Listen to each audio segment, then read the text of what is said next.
And the Oscar goes to Everything, Everywhere, All at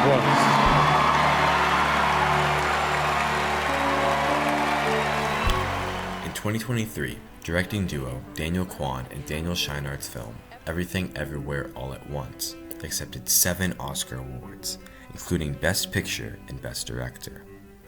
Every great artist starts somewhere.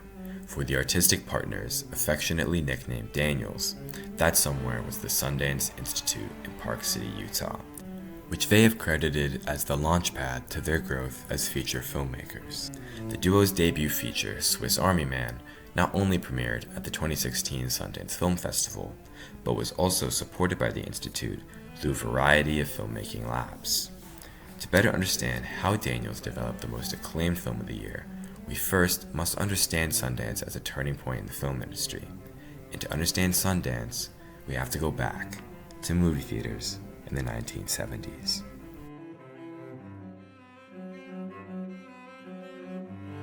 Moviegoing audiences in the late 1970s became intoxicated with the Hollywood blockbuster. Blockbusters are major theatrical releases often created, funded, and distributed by big-name studios with the main goal of gaining a substantial profit. Popular blockbusters at the time were Jaws and the Star Wars franchise, which required large budgets and crews to attract crowds of audiences. The rise of the blockbuster sensation placed the main emphasis on commercial value and not artistic expression. In this blockbuster model, major Hollywood studios ruled supreme. Independent creatives couldn't compete with these mainstream movies because they couldn't access resources to make projects that didn't have Hollywood smash hit potential. Major studios continued to dominate the game as independent filmmakers were pushed to the sidelines. But there was one group of visionaries hoping to establish a new space for independent creatives in film to thrive: Sundance. Led by Hollywood superstar Robert Redford in 1981, Sundance was a group committed to fostering talent in independent film outside of Hollywood's growing commercialism. As Redford once said, "I wanted to focus on the word independence. It was about providing another avenue and more opportunity." The Institute is about work. It's about development and work, and nothing more. We're not about profit. We're not about product. We're about bringing new filmmakers here and improving their skills through the process that we provide, to the point where they're going to get a film made that might not have been made, and also their skills will be improved enough that they'll be able to go on. One major way Sundance accomplished this was through filmmaking labs.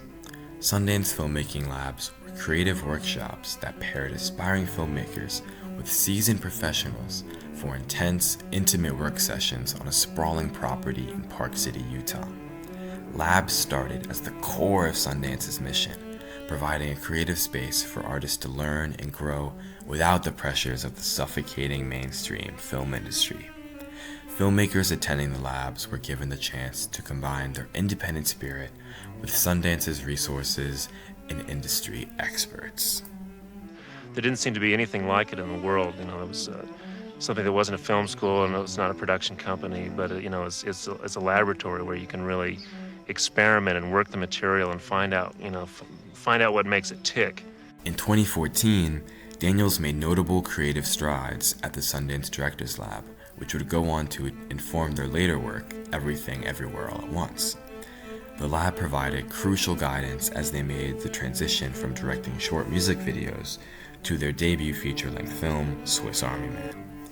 Saying the most important part of their lab experience was working with actors to help deliver their unconventional film. Gregory Nava, a filmmaker part of the first Sundance Lab, details his experience as life-changing. As the Institute helped to guide him improve his script tremendously, the lab was open to what he wanted to do and wasn't imposing on you the whole Hollywood development system. Sundance contrasted mainstream studios by encouraging artists to pursue their vision, whereas most studios expected filmmakers to comply with Hollywood standards of commercial success and crowd-pleasing. The industry as yet doesn't know what to do with Sundance product or the Sundance type of budget, or for that matter the Sundance ethos. And I think that will come about, and I don't think that Sundance as an idea or the Institute itself should be disheartened by the fact that the gap between the industry and itself is still wide enough to be perceptible. That gap's narrowing, and it's only now, to me, a question of time before the industry realizes that it needs Sundance, it needs the films that Sundance supports, and most important of all, it needs the ethos and the type of person that comes out of Sundance. Another individualizing element of Sundance was the Sundance Film Festival. The Sundance Labs existed to help guide independents in the filmmaking process, but the film festival was a platform for creatives to showcase this fresh new work. Sundance Film Festival stepped into the 80s film scene as an annual celebration of groundbreaking films developed by independent creatives, and audiences showed up. The festival expanded from 15,000 seats sold in 1985 to 135,000 in 1999, an increase of almost 900%. Sundance had quickly become the stage for cinematic voices often overlooked by Hollywood. And where the cinematic fanfare went, so did the press. Critics and reporters couldn't ignore that Sundance was creating a new atmosphere in the movie world for indie films. Media attention started to orbit around Sundance to capture the sensation of the premieres of so many new indie films. There was an energy in the air that any movie at Sundance could be the next big hit. Indie movies had never experienced such excitement before. When audiences and the press began showing serious interest in Sundance, the mainstream industry had to start taking the festival seriously. Sundance soon also served as a convention for studios to interact with indie projects, buying rights to distribution of independent movies. The festival provided exposure for projects to be shot by distributors searching for films they could acquire for future release in theaters. Up until now, Sundance Film Festival movies were doing well at the festival, but nobody could foresee the indie boom that would soon come. In 1989, Sundance paired up-and-coming director Steven Soderbergh with distribution company Miramax for Soderbergh's movie Sex, Lies, and Videotape. The film went on to become the highest-grossing independent film of its time, grossing almost $25 million at the box office. Soderbergh's indie hit was a wake-up call for the mainstream industry to change the perception of what could be commercially viable in the indie film sphere. Sundance Film Festival had facilitated the rise of a new type of film phenomenon, the crossover hit movie, a film developed by an independent creative or studio and distributed to great commercial success. Following the incredible success of Sex, Lies, and Videotape, major Hollywood studios launched indie divisions dedicated to purchasing and distributing smaller-scale quality independent films. The 90s would see a boom in crossover hit movies like Dance with Wolves, The Silence of the Lambs, Pulp Fiction, and The Blair Witch Project.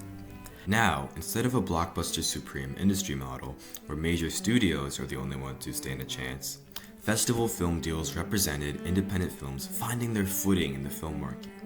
Sundance's success prompted a re-evaluation of distribution strategies, with a shift towards recognizing the market potential of independent films. The dynamics between major studios and independent filmmakers had been altered, making better collaboration and support between the two.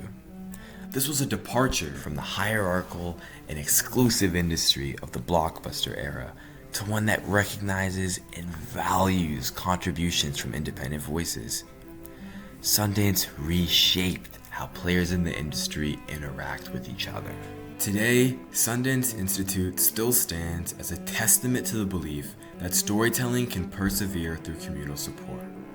The Institute's role as a supporter of unique independent stories remains crucial in shaping the ongoing evolution of cinematic narratives. For a glowing example of this, we look again to the story of Daniels.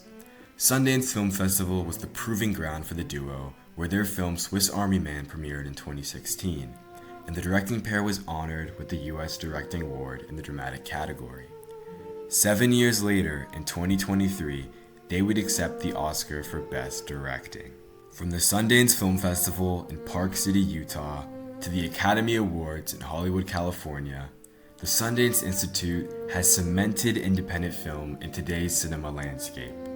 The lasting legacy of Sundance tells the aspiring filmmakers of today that if you have a dream, you have a movie.